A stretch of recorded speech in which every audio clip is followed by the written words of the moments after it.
Ауылдан қалаға бара жатқанбыз. Рөлде мен отырмын, жанымда жеңгем, ағамның әйелі. Жеңгемен екеуміз бұрыннан бір-бірімізге ерекше көзқараспен қарайтынымызды сезетінбіз.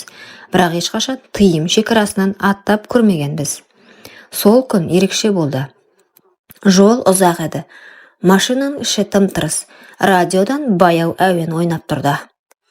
Жеңгем еріндерін жалап қойып, көзін жұмып терезеге қарады. Қысқа көйлегінің етегі тізеден жоғары көтеріп кеткен. Аппақ санына қарап көзім түсіп кетті. Тамағым құрғап жұтындым. Ол мұны байқап қойғандай. Шөлдедің бе деп езу тартты. Даусында біртүрлі ішкі от, жасырын қулық бар еді. Жауап бере алмай басымды изедім. Кенет ол алдыға еңкейіп бар сымбатын әдейі көрсеткендей болды. Маңдайынан ағып түскен бір тал шашын қолана тартып маған бұрылды. Қалжыңдамаймын. Мына ұзақ жолда бір-бірімізге демеу болмасақ, ішіміз пысып кетеді ғой. Осы сәттен кейін бәрін өзгерді. Ол алға еңкейген кезде жұқа көйлегінің ішінен көрінген омырау сызығы мені есімнен айырды. Жеңгемнің жанарында ойнаған отты көріп жүрегім дүрсілдеді. Ол өзі де тоқтатқысы келмейтін сияқты. Қолын жайлап тіземе қойды. Ештеңе айтпадым. Тек үнсіз рөлге қарап отырдым. Бірақ ішім алай-дүлей. Денем қазір жарылып кетердей ыстықтап барады. Қатты қысылып отырсың ба, деді ол.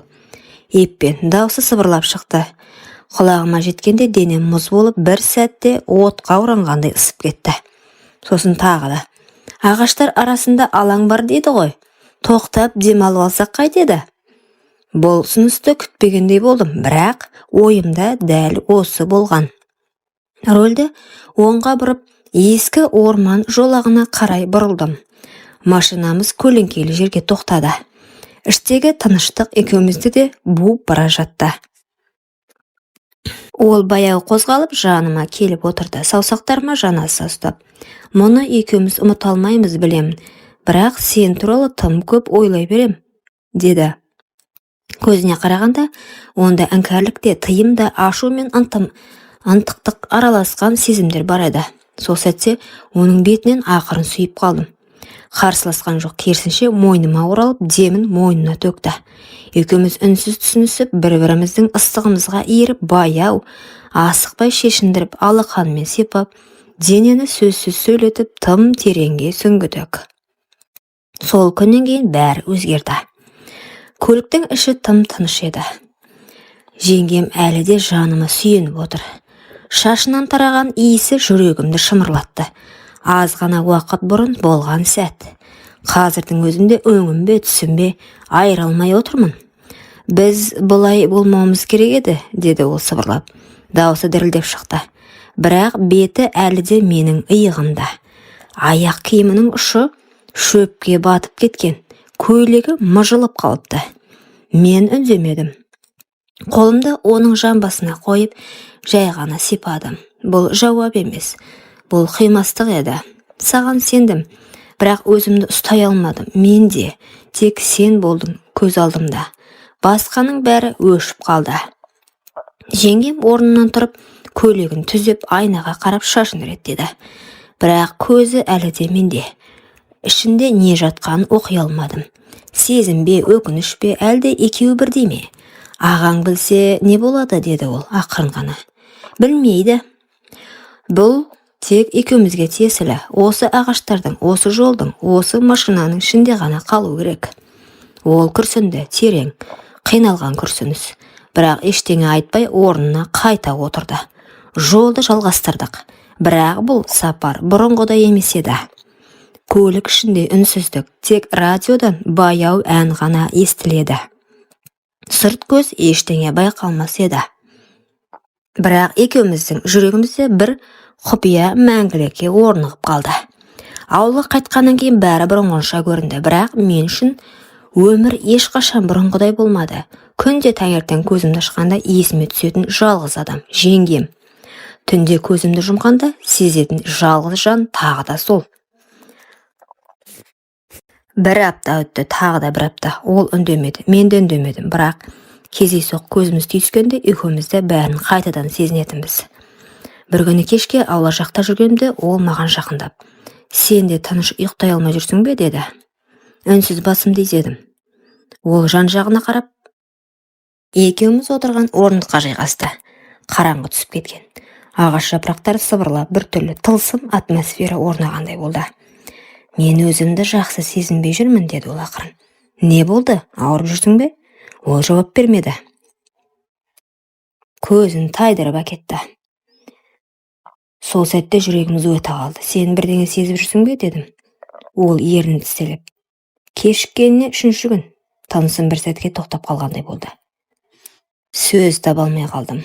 "Бұл біз ойнаған нәрсе емес еді", деді ол дірілдеп. "Бұл өмірімізді өзгертетін нәрсе болуы мүмкін." Сол сәтте мен екі оттың ортасында қалғанымды түсіндім. Сезім мен тыйым, құмарлық пен жауапкершілік, ал оның ішінде бір жаңалық. Мүмкін біз бір сәтті құмарлықпен мәңгілік тағдыр жасап қойған шығармыз.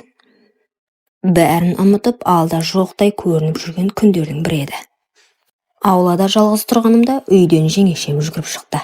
Беті бозарып кеткен, қолында бір кішкентай қағаз, анализ қағазы, көзіме тіке қарады. Тынысымыз бір сәтке тоқтап қалғандай болды, шынымен. Қолым дір ете түсті. Ештеңе айта алмадым. Жүрегім кеудеме сыймай соғып, құлағым шыңылдап кетті. "Менің аяғым ауыр", деді. Ол орындыққа отыра кетті. Қолымен бетін жауып, біразға дейін үнсіз қалды. Мен басымды ұстап, ауладан ары қарай кетіп қалдым. Аяғым өзімдікі емес сияқты. "Қанша рет бітті, ұмытайық", дедім. Бірақ дәл сол сәтте бәрі қайта тірілгендей болды. Кешке қарай ол маған хат жазып жіберді. "Мен кеткім келеді. Бұл ауылда, бұл үйде мен енді өзімді әйел сезіне алмаймын. Бірақ менің ішімде кішкентай жан бар. Ол ештеңеге кінәлі емес", деді. Осы сөздер жүрегімді жаралап өтті. Мен жаздым: "Менімен кет, жүр, бәрін артта қалдырайық. Сен менің тыйымым емес, сен менің тағдырымсың", дедім. Ол келесі күні көлікке отыруға дайын тұрды. Ауыл іші тым-тыныш. Бірақ сол тыныштықтың ішінде екі күнәһар өз балашағын құшақтап түнгі жолға бет алып бара жатты. Түн еді. Жарығы әлсіз көше шамдары арасынан машинаның шамы жанып, қалаға кіріп келе жаттық. Ол жанымда отыр, қолында шағын сөмке. Көзінде қорқынысты үміт те бар. Бірақ қолымды қысып отырғаны мені таңдағанның белгісі. "Қазір не істейміз?" деді ол ақын. "Бастаймыз бәрін жаңадан. Сен екеуміз, үшеуміз." Бұл сөзден кейін ол жымиып басын иығыма қойды. Қала шетіндегі шағын пәтер жалдадық. Жаңа төсек, ескі перде, таза тыныштық. Бірақ бізге осы да жететін еді. Сол түні ешқандай тыйым, ешқандай кінә сезімі жоқ еді. Тек екеуміз денемізбен ғана емес, жүрегімізбен жақын едік. Жеңгем емес еді енді. Ол менің әйелімдей көрінді.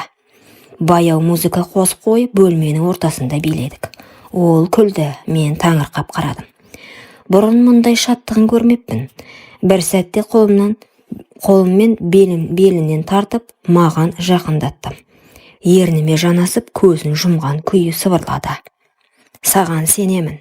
Менің балам сенің жүзіңе ұқсасыншы." Бұл сөз жүрегімде жоқ тастап жіберді. Таңертең шай үстінде ол маған жұмсақ қарап: "Ештеңеге өкінбеймін, осы сезім үшін бәріне дайынмын", деді. Мен саған үй, тыныш өмір, махаббат сыйлай алмасам да, сенің арманыңды қорғауға дайынмын, дедім. Осылайша бір түнді құмарлық мәңгілік махаббатқа айналып бара жатты. Таңғы шай үстінде ол маған күлімдеп қарады. Көзінің астындағы жеңіл көгерген іздер ұйқысыз түннің, ал ұялы күлкісі шексіз сенімнің белгісінде еді. Мен үнсіз тұрып телефонымды қарадым. Хабарламалар ішінде бір нөмір таныс боп көрінді. "Ағам, сенімен сөйлесуім керек, маңызды." Жүрегім дір ете қалды, қолым дірілдеп, аузыма сөз түспей қалды. "Не болды?" дедім. Бірден байқап: "Жай, жұмыс жайлы. Ағам жазыпты", дедім. Ол бәрін білді ме екен? Мен басымды изедім, іштей өз-өзімді жұбатқан болып. Білсе де түсінетін шығар, мен шын ғашықпын ғой. Ағаммен қаланың сыртындағы ескі кафеде кездестім. Келіп отырып алдымнан қарады. Көзінде мұз. "Сен бақыттысың ба?" Бұл сұрақ мені есеңгіретіп жіберді. Иә, мен бақыттымын, білесің бе? Сенің бақытың менің қасіретім екенін. Мен үнсіз қалдым, ағамды темекі тұтатып. Қайталап сұраймын, бәрін білем. Сен оны алып кеткен жоқсың, ол өзі кеткен. Бірақ сен бауырым бола тұра, менің арқа тұтар інім бола тұра, қалай? Мен басын салбыраттым. Жоқ, сенің рұқсатыңды сұрай алмадым, себебі ол жүрегімнен бұрын орын алды. Сенің әйелің емес еді ол менің тағдырым болды. Ал менше, мен кіммін енді саған? Аға көзін жұмды да орнынан тұрды. Екеуің бақытты болыңдар, бірақ мен үшін сен жоқсың. Қанынан туған іні емес, еркектен қыз тартып алған бөтенсің енді. Кетіп қалды. Сол түні мен келіп, оның жылап отырғанын көрдім. Қорқам деді. Ертең сен де мені жек көріп кетесің бе деп. Мен құшағыма алып, жоқ, біз күнәдан емес, жүректен басталдық. Бұл махаббат күнәнің тасасындағы жарық. Сол күннен бері біз тыныш өмір сүріп келдік. Жеңгем ауырлап қалды. Жүктілігі 4-ші айға таяп қалған. Іші шығып, көзі жайнап жүр. Бала екеуміздің үмітіміз секілді. Бірақ бәрін бұзған бір ғана адам. Кешке жақын сыртқа есік қағылды. Ашсам ағам. Қара көзілдірік, сіресіп киінген, қасында 2 бөтелкелес досы. Кірді де төрге өтпестен бұрын. Солай ма? Міне, менің әйелім. Ішіңде бауырымның баласы. Ал менше, қайда қалдым? Мен алдынан кесе көлденең тұрдым. Енді кеш, ол сенің әйелің емес, ол менің жүрегім, дедім. Жүрек дейсің бе? Сен бауыр бола тұра, мені сатып кеттің. Қалай еркек болып жүрсің? Әйел тартып алған. Жеңгем ішкі бөлмеден естіп қалып сыртқа шыға келді. Қорқыныштың көзі бақырайып кеткен. Аға, өтінем, балаға тиіспеңіз. Балама? Деп күліп жіберді ағам. Мен оны балам деп қабылдамаймын. Ол бетінен ұрып жібермекші болды, бірақ мен кеудесінен итеріп тоқтаттым. Шық, бұл жерден сенің емес. Сен сүймеген әйелді мен сүйдім. Сен жоғалтқан адамды мен таптым. Ағам тістеніп қарады. Ертең сен де бәрінен айырыласың, өмір бәрін орнына қояды, деді. Дір-дір етіп есікті тарс жауып кетіп қалды. Түн, жеңгем менің құшағымда. Бәрінен қорқам, деді. Қорқпа, бұл жолы ешкім сені менен тартып ала алмайды. Күн өткен сайын жеңгемнің іші ауырлай берді. Ұйқысы қашып, іші тас сияқты болып, қатып қалған сәттер жиілей түсті. Бір күні кешке іші қатты тартып, жерге тізерлеп отыра кетті. Мен жедел жәрдем шақырдым. Іштегі бала оттегі жетіспеуінен қиналып жатыр, деді дәрігерлер. Жылдам шешім қабылдау керек. Аурухана, ақ халаттылар, жарық шамдар, дәліздегі ащы иіс. Мен сыртта күтіп отырмын. Сағаттар жылжып жатқан жоқ сияқты. Ақыр бір мейірбике шығып, құттықтаймын, ұл бала. Бірақ не, дедім, орнынан атып тұрып. Анасының жағдайы ауыр, жатырынан қан тоқтамай жатыр. Біз қолдан келгенін жасап жатырмыз, деді. Жер айналып кеткенде болды. Құлағымда тек жеңгемнің дауысы жаңғырып тұр. Сенің жүзіңе ұқсасыншы. Арада 2 сағат өтті. Дәрігер шықты. Жүзінен ақ бәрі белгілі болды. Өкінішке қарай, анасы өмірмен қоштасты, деді. Бала аман, бірақ шала туған. Көп күтім керек болады. Мен сандалып қалдым. Қуаным керек пе? Әлде жылауым керек пе? Бір аптадан кейін мен баланы құшағыма алып, зират басында тұрмын. Қолымда махаббаттан қалған жалғыз естелік. Ал алдымда оның топырағы жаңа ғана суарылған беті. Тыныштық, кешір мені, сені шын сүйдім, бірақ қорғап қала алмадым. Құрметті оқырман, өмірден алынған шынайы оқиғалар ұнап жатса, лайк, комментарий жазып қолдап кетіңіздер. Менің каналыма тіркеліп кетуіңізді ұмытпаңыздар. Келесі кездескенше.